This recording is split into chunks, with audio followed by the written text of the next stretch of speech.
Mazda Cx-9 Reset Oil. Pindutin ang info.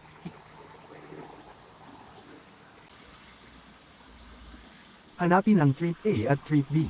Pindutin ng 10 segundo, hanggang sa maging 0.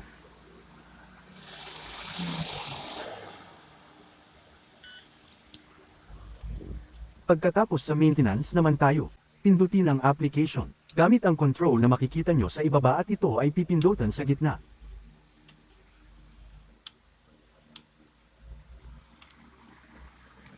Pindutin ang Vehicle Status Monitor, at pindutin ang Maintenance.